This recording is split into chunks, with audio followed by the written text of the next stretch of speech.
de você que está aí do outro lado aí.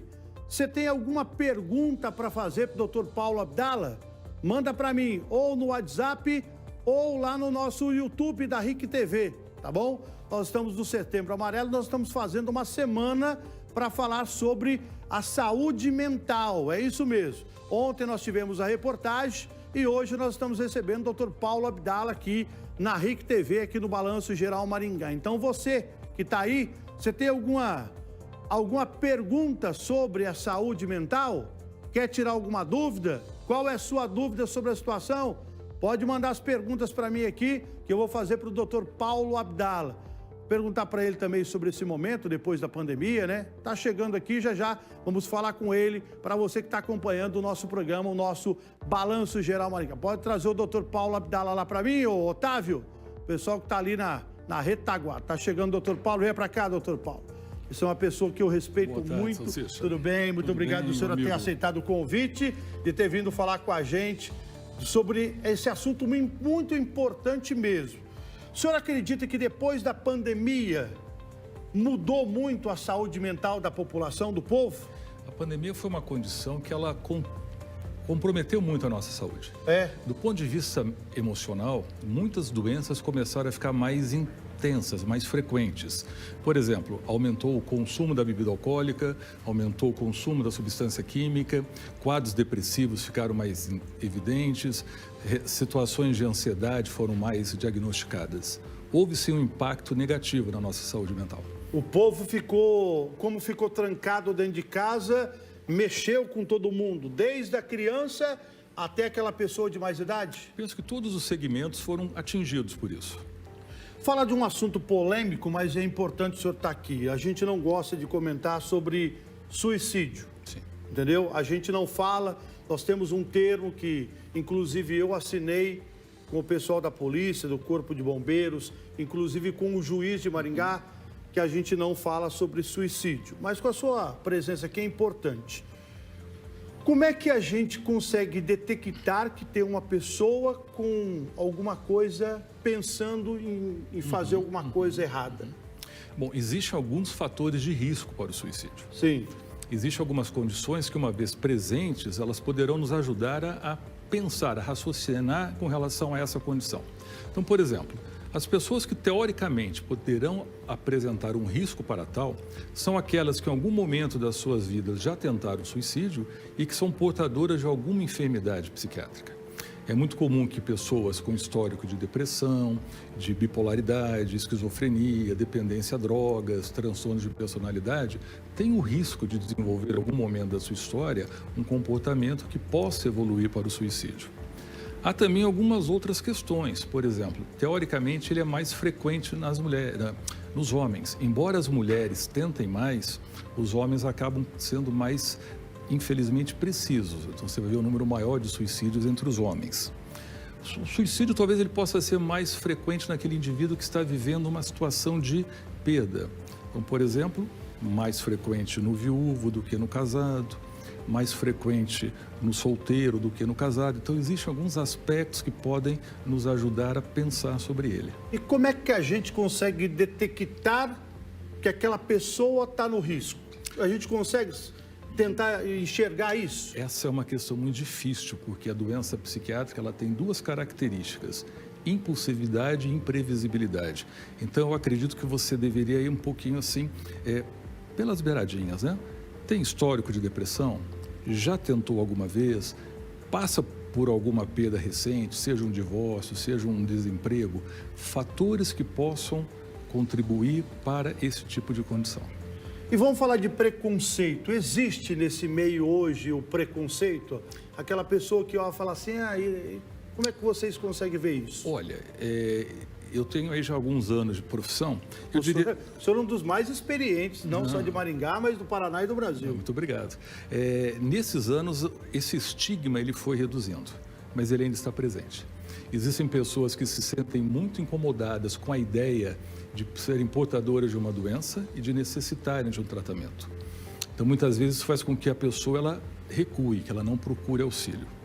Esse mesmo preconceito está presente na família desse paciente. Então, talvez a grande ferramenta hoje seja uma informação de qualidade.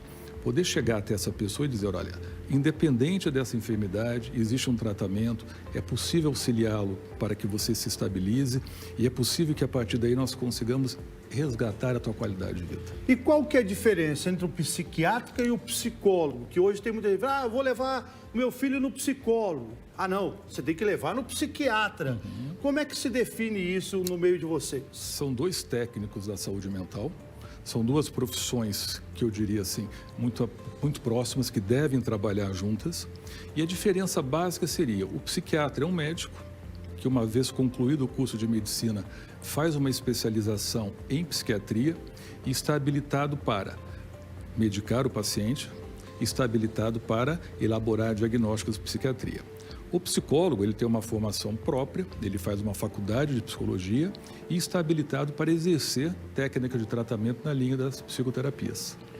Veio uma pergunta para a gente, um telespectador, sobre a situação da síndrome do pânico.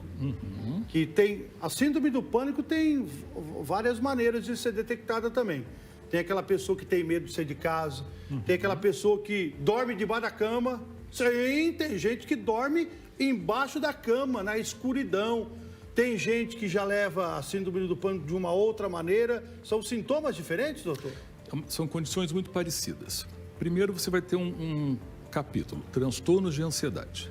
Dentro do transtorno de ansiedade, você tem algumas modalidades. O transtorno de pânico é uma delas. A fobia é uma delas. Então, por exemplo, o transtorno de pânico seria uma condição ansiosa, onde o indivíduo vai ter como característica principal a manifestação recorrente de ataques de pânico. A fobia, como você usou esse exemplo de ficar com medo, geralmente é um tipo de ansiedade que se manifesta quando a pessoa se depara com algum objeto específico. Exemplo, eu tenho medo de altura e esse medo só aparecerá quando me deparar com situações onde a altura esteja presente. Ambas as condições têm tratamento, as duas condições poderão ser muito bem coordenadas com o auxílio de um psiquiatra e de um psicólogo. Eu vou fazer uma pergunta para o senhor. Quem está na ansiedade, quem está já num nível um pouco acima, é só no remédio ou tem algumas outras alternativas que a pessoa pode fazer para tentar sair desse fundo do poço que a turma fala? Existem várias ferramentas. Se você tem um nível de ansiedade acima da média, que leva a tua vida a ter alguns prejuízos nos relacionamentos profissionais, conjugais, familiares, talvez você precise de uma série de ferramentas para melhorar. Um bom remédio, uma boa psicoterapia e algumas técnicas saudáveis, atividade física, técnicas de meditação, que busquem a tua qualidade de vida. Talvez só o remédio ou só a terapia não seja um tratamento completo. Então, o jeito é procurar um profissional para tentar fazer uma análise. Sim. Uma vez eu me senti que eu estava num momento difícil. Logo depois que o meu ex-patrão faleceu, eu procurei um dos especialistas aqui de Maringá, um japonês muito conhecido, ele perto do Hospital Paraná. Ele foi lá, colocou um monte de fiozinho na minha cabeça, bateu com o martelinho no meu joelho, bateu lá no meu dedão para ver se estava lá. E aí depois saiu a análise, que foi o análise. E ele falou, Salsicha, você vai ter que tomar remédio. Só que o remédio para mim fez um efeito que é o efeito de... Como é que eu vou falar para vocês? Derrubar mesmo. Porque o remédio derruba. E eu, como apresentador de televisão, como é que eu vou fazer um programa aqui? Estamos chegando com o Balanço Geral Maringá. Aí eu vi que o remédio estava me... Aí ele falou, ó, você saiba que você tem um problema, detectou o problema, e aí ele me deu uma alternativa para mim fazer de uma outra maneira o meu tratamento, mas sabendo que eu tinha o problema. É mais ou menos isso, doutor? Mais ou menos isso. Provavelmente o que ele fez? Ele fez uma investigação laboratorial para ver se além do componente emocional você tinha alguma doença física simultaneamente, que foi o exame que você descreveu.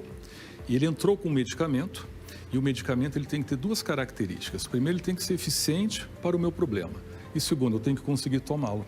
Às vezes, um medicamento que gera um desconforto, a pessoa ela não conseguirá mantê-lo. Então, muitas vezes é importante a troca desse medicamento e a psicoterapia associada. E como é que faz para a pessoa que está nos vendo em casa? Porque o papo está muito interessante aqui, porque hoje em dia, em quase todas as famílias, a gente consegue detectar que tem uma pessoa que está com um probleminha. Sim. Como é que quando se detecta, como procurar ajuda? Hoje é fácil, tem pelo SUS, não tem, a gente mostrou até reportagem, Tem que procurar um especialista? Como é que faz? Nós temos talvez três momentos. Nós temos a psiquiatria privada, a psiquiatria dos convênios e a psiquiatria pública. A nossa cidade é bem estruturada nos 3 segmentos. Vamos começar pela pública. Existe um centro de assistência psicossociais, que são ambulatórios especializados, onde você encontrará os médicos, os psicólogos, os enfermeiros. Tudo pelo SUS? Tudo pelo SUS. E Maringá faz um trabalho muito bom nessa linha. Referência. É referência. É um trabalho já de alguns anos que vem sendo consolidado. Você tem os vários convênios com seus especialistas atendendo e tem ainda o recurso dos consultórios privados.